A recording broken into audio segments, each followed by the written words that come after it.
Hi, welcome to Learn Law with me Hema. Today's topic is about promissory note. సహజంగా పల్లెటూరుల్లో promissory నోట్ల మీద డబ్బు ఇచ్చిపుచ్చుకోవటం అన్నవి జరుగుతూ ఉంటాయండి. ఇదివరకు కాలంలో అయితే కనుక తీసుకున్న తర్వాత డబ్బులు చెల్లించేవారు.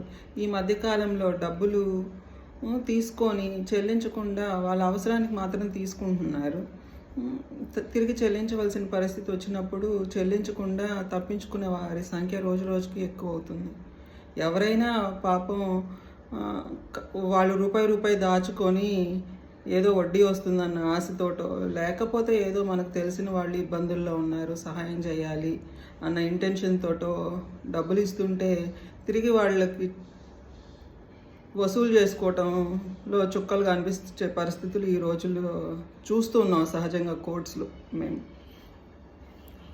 ఒకవేళ మీరు ఇలాంటి బాధితులైతే కనుక అసలు ప్రామిసరీ నోట్స్ మీద డబ్బులు మనం ఇచ్చినప్పుడు తిరిగి రాబట్టుకోవాలంటే ఎలాంటి జాగ్రత్తలు తీసుకోవాలి అన్న మీకు తెలియాలన్న ఉద్దేశంతో నేను ఈ వీడియో చేస్తున్నాను.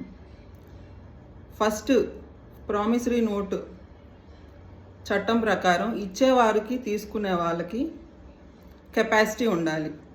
అంటే అతనికి ఇచ్చే కెపాసిటీ ఉండాలి, తీసుకునే అతనికి మళ్ళీ తిరిగి చెల్లించే కెపాసిటీ ఉండాలి. అది మీరు ఫస్ట్గా గమనించుకోవాలి.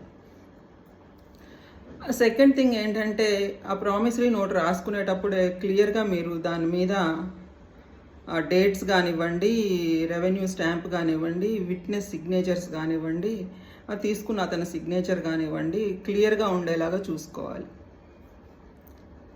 తర్వాత మీరు కనుక డబ్బులు ఇస్తుంటే కనుక ఫస్ట్ థింగ్ ఏంటంటే ఈ మధ్యకాలంలో మీరు చేయవలసింది ఆన్లైన్ ట్రాన్సాక్షన్.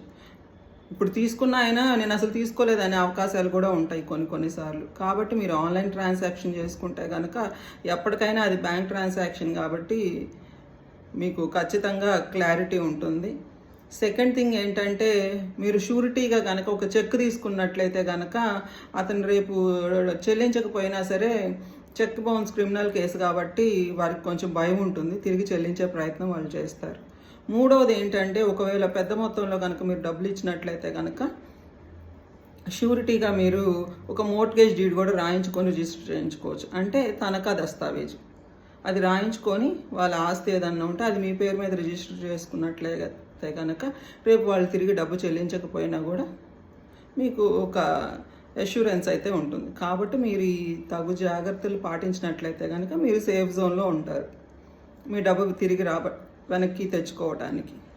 అమ్మ ఇవన్నీ నువ్వు ఇప్పుడు చెప్తున్నావు, మేము ఆల్రెడీ ఇచ్చేసాము, ఇప్పుడు మా పరిస్థితి ఏంటి అని అడిగే వాళ్ళు కూడా ఉంటారు. కాబట్టి దానికి మీరేమీ భయపడక్కర్లేదండి. ఎందుకంటే మీరు ప్రామిసరీ నోటు రాసుకున్నప్పుడు దాని మీద ఇంక్ దగ్గర నుంచి సంతకాల దగ్గర నుంచి దాని మీద రెవెన్యూ స్టాంప్స్ దగ్గర నుంచి ప్రతిదీ కోర్టులో ప్రూవ్ చేయాల్సిన అవసరం ఉంటుంది. కాబట్టి ఖచ్చితంగా మీ కేసులో కనుక నిజాయితీ ఉన్నట్లయితే కనుక తప్పకుండా మీరు కోర్టులో గెలుస్తారు.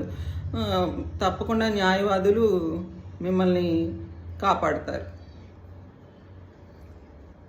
ఈ ప్రామిసరీ నోట్ అన్నది 3 చట్టాల మీద ఆధారపడి ఉంటుందండి. ఒకటి లిమిటేషన్ యాక్ట్, అంటే కాలపరిమితి చట్టం.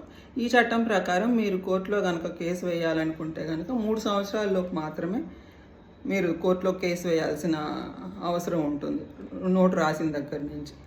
సెకండ్ థింగ్ ఏంటంటే revenue and stamps act, negotiable instruments act. ఈ 3 చట్టాల మీద ఆధారపడి ఉంటుంది. కోర్టులో ట్రయల్ అంతా జరిగిన తర్వాత రకరకాల మీ కేసు ప్రూవ్ అయ్యేదాన్ని బట్టి జడ్జిమెంట్స్ అన్నవి ఇస్తూ ఉంటారు. కాబట్టి మీరు ఇంకొకటి ఏంటంటే అండి, కొన్ని సందర్భాల్లో ఏమవుతుందంటే పాపం వీళ్ళు డబ్బులు చెల్లిస్తారు కానీ అతనేంటి అసలు ఇవ్వలేదు, అతను నాకు డబ్బులు ఇవ్వలేదు అనే వాళ్ళు కూడా ఉంటారు. మీరు ఎప్పుడైతే ఒక మనిషికి మళ్ళీ డబ్బులు తిరిగి చెల్లిస్తారో ఎక్కడో రోడ్డు మీద ఇవ్వటమో ఇంట్లో ఇవ్వటమో ఇలాంటివి చేస్తూ ఉంటారు. కానీ మీరు డబ్బులు చెల్లించిన తర్వాత ఖచ్చితంగా మీరు ఆ ప్రామిసరీ నోటు వెనకాల పలాని తేదీన పలాని అమౌంట్ ఇచ్చానని తిరిగి మీరు సంతకం పెట్టినట్లయితే అది మీకు ఉపయోగపడుతుంది. కాబట్టి మీరు డబ్బు ఇచ్చిన వాళ్ళైనా కానీ పుచ్చుకున్న వాళ్ళైనా కానీ ఇప్పుడు చెప్పిన జాగ్రత్తలన్నీ మీరు పాటిస్తే కనుక మీరు రేపు అన్న రోజు కోర్టుకు వెళ్ళాల్సిన పరిస్థితి వచ్చినప్పుడు ఖచ్చితంగా సేఫ్గా మీరు బయటపడే అవకాశం ఉంది. చట్టాలను తెలుసుకోండి, గౌరవించండి, బాధ్యతగా జీవించండి. Thank you.